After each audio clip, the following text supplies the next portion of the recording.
Grand Rising, everybody. I hope everybody's having a good day. It's another beautiful day here in Tassus. The sun is shining, the birds are singing, the trees are green, the flowers are blooming. I've had many years to just sit around, really. Well, not sit around, but I've had a lot of time on my own. And one of my routines every morning is I sit and I listen to Joyce Myers, and I was turned on to her by a lady here in town, and I also listen to other sermons from other people, but I usually spend the first few hours just talking with God, with myself, and then I'm guided to listen to different sermons on YouTube. And I find that it's a great way to start my day, and it gives me the opportunity to reflect on my life, and the friends that I chased after, that I wanted to be friends with, and the way I was met with, disgust or annoyance or whatever it is. It was all just a cycle, like God was preparing me for what I came here to do. I'm still not 100%, because of outside influences, but I prefer to be on my own, so that the only influences I really can get is through God or Jesus, my angels, and my ancestors and guides. I know following God, we're supposed to forgive those that have hurt us or caused us pain, and I've done that. But does that mean that I have to keep going back and allowing them into my life, or to say triggering words, or to leave messages that,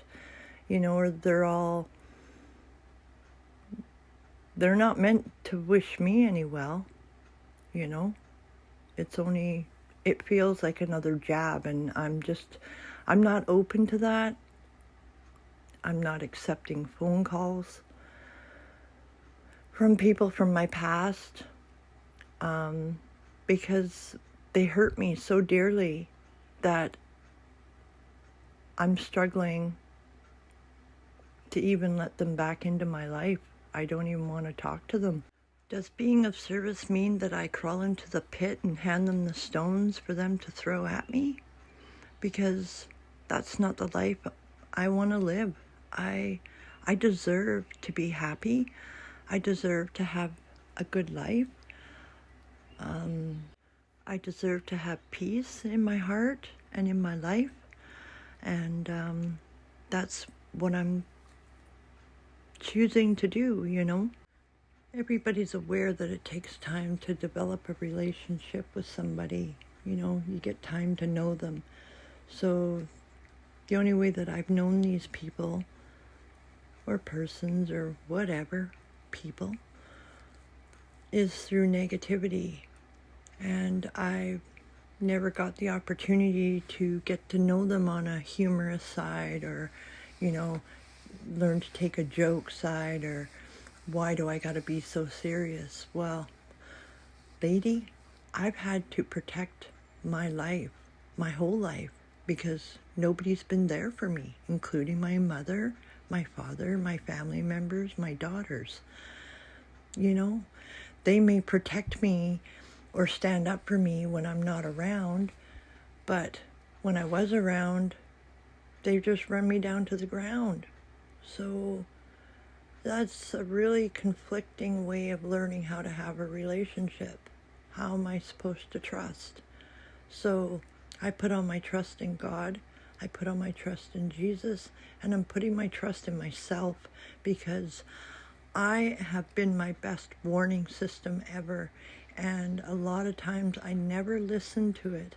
I listened to that little ego that just, wanted friends and wanted to be accepted and, liked, or to hang out and have some fun with. But that wasn't my path. And I'm going to be 53 now. And it's time to grow up. And people that say that they're Christians and they believe in God, or they've been reborn or rebirthed or whatever, well, your actions are speaking a lot differently. The word you're choosing isn't coming across as loving or healing at all. So, once again, that's the devil, sneaking in and finding my weaknesses.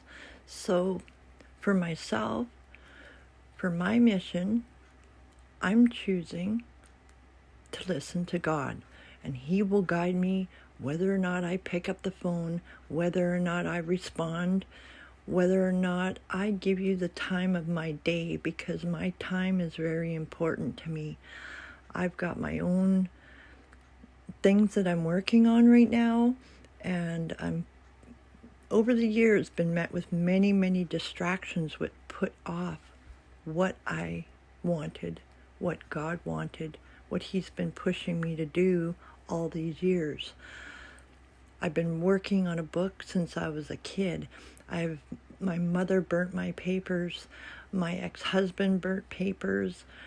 At a time in my life, I was like, oh, I'm not going to do this, so I burnt papers. But there's one thing that you cannot burn out, and that's the memories that are in my mind and the messages that I receive, the knowledge that I've learned, what has kept me alive all these years through all the trials that I have been put through, from the sexual abuse, from being involved with people that are dealing drugs, who are on the more shady side of life, right? So many people I grew up wanted to live that good life, doing drugs and drinking and, woo-woo, raping people while they're drunk or passed out. That is not a Christian. That is not somebody that stands up for somebody else. If they just stand by and watch a person being raped at a party and then humiliate that person at school.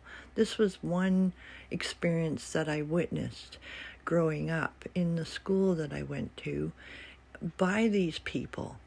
So to the person that has been raped by people in this town, I want you to know that it's not your fault, and you should not carry that shame anymore. The shame doesn't belong to you. The shame belongs to the person that did it to you. So I pray for you every day. I know who you are. I know the names. I know when it happened. And it doesn't make you gay. It doesn't make you sick. It doesn't make you less of a man. You had no idea what was going on because you were passed out. So your friends, sat around and made fun of you and mocked you in school. And I remember this. And I think it's really sick. And it's time for people that we think that are friends, we need to really open our eyes and be aware of who we're associating ourselves with, because we don't know their history. You can meet somebody you've never met before. You don't have to tell them everything about you in the first, week or so of knowing them, because you don't know them 100%, right? And trust your gut. Listen to God. If He's telling you don't bother going, then don't go. Don't force yourself. You're not missing anything. You're important. Your life's important. Your mission on earth here is important. There are many other people that are suffering just like you, just like I have, that need our help. They need our support. They need our love. They need our encouragement, because life is precious. And for people that are depressed and lonely and isolated, it's very easy and tempted to commit suicide, because we just get in a state that we can't get our mind to shut off. And that constant nattering that's going off isn't God. That's the devil. that's the devil that's been put inside you by other people, caused by situations or experiences that you've experienced. So I recommend, start listening to different sermons, things that with people that you can relate to. A good Christian isn't going to send you to listen to the devil. A good Christian isn't going to, call you down, put you down, because God hears everything you're saying. God sees everything you're doing. So whatever you're doing in private, he sees. So you have to make sure what your goal is, if you're for God or if you're for the devil. You can't be pitching or receiving, as a lady here in town said. And it's time to start taking your own advice, because seriously, God sees and hears everything that you're doing and saying. So that's it for today. Have a great day. I love you. God bless you. And I hope you find peace in your heart today.